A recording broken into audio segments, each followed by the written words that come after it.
It's definitely been a long day. It's 10 p.m. My gym closes at 10 p.m. so it's usually something that I need to pay attention to because it's happened to me once that on a Sunday my gym was closing earlier and I couldn't shower before going to bed, and that sucked. That really sucked because when you live in your car, it's an amazing way. There's a steam room at my gym. It's an amazing way to relax after a long, stressful day. I actually showered twice today, and I went to the gym twice. So I do need to shower. It's the best part of my day.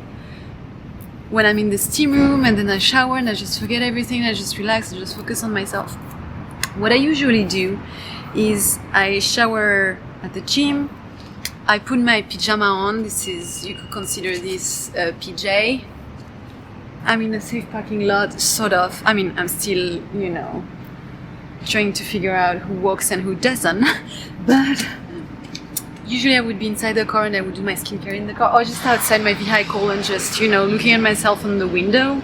And also for skincare, that's why I like, showering before going to bed. It's because today I've touched my face a lot. So I showered in the morning after my gym class, but then the whole day I was touching my face.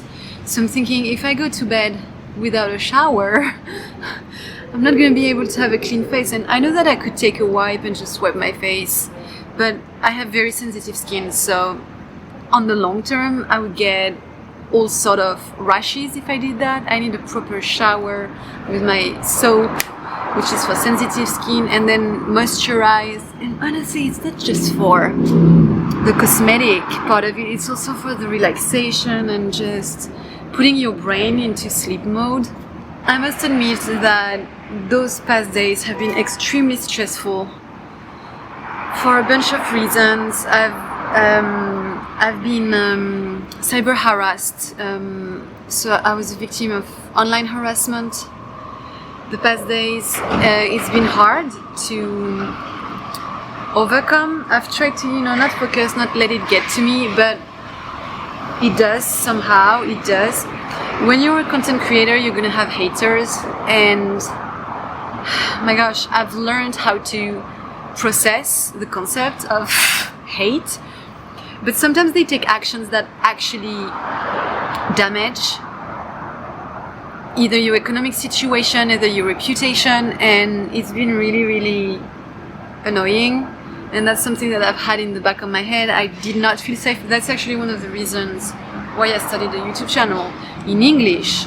I think it's great that I'm starting this YouTube channel in English because I will be able to have an English-speaking community. It's great. My book's gonna get published in English, so you guys are gonna buy the book. It's great. But it's mostly to escape all the nonsense that I was getting on my French platform. So you see I look tired, I have bags under my eyes, I do look tired, I feel tired, I have a headache. The headache is mostly psychological because of the stress, and I think also dehydration, because when you're constantly in your car, in the heat, or breathing fumes, you saw the cars just when, like, that's what I'm breathing constantly. And that's also why I was insisting on the skincare and washing my face. It's because I'm constantly subject to contamination. It's not great. So I love when I'm able to have a little bit of privacy. Right now I'm in a corner, I love that. Then I can just be, van lifestyle, just with my car open in the back.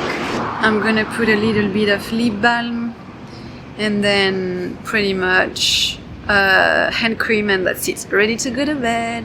What I'm gonna do is I'm going to drive to my spot, my sleeping spot. Hopefully I have a good spot because last night it wasn't so good. But hopefully tonight I have a good spot. Hand cream, and I'm just gonna go. Just gonna go. Just go to sleep. When I try to do, once I'm parked at my sleeping spot, it's to make no noise. Because once I was on a YouTube video and a neighbor called the police. Pretty much in a nutshell, that's what happened. I heard her call the police. I had been parked for an hour, only an hour, but I was on my phone, laying in bed. I think she was really nosy. I heard her. She said, "There's someone in the car." They have covered their windows, etc. She called the police. So those things happen. It was extremely stressful and obviously never went back in the neighborhood. But I know it's because of the YouTube video I was watching, because I was watching a video without any headphones or whatever. I was not being discreet, I was not being quiet, because at the end of my journey as a homeless person living in her car, I was extremely quiet and cautious. I would not do what I'm doing right now, for sure. I would not feel comfortable. But you know, time passes, you start owning it, you realize that people don't really care, they don't really watch what you're doing, and you get more comfortable, and then you show more, and you're less cautious, and that's when something's gonna happen, because you let your guard down. There was a mosquito, I don't want that in my car. That's when you let your guard down, that someone's gonna be nosy and probably report you to the police. I don't know what the police could have done, because I was parked for an hour on a street that had 72 hour, the 72 hour rule. Parked on the street, never did anything illegal. I was just there watching a YouTube video. So I don't know what the police would have said or done. Not much, I guess, but just asked me to leave. But you don't want to be in that kind of hassle. It's traumatic. Oh my gosh, I just realized I forgot something important at the gym.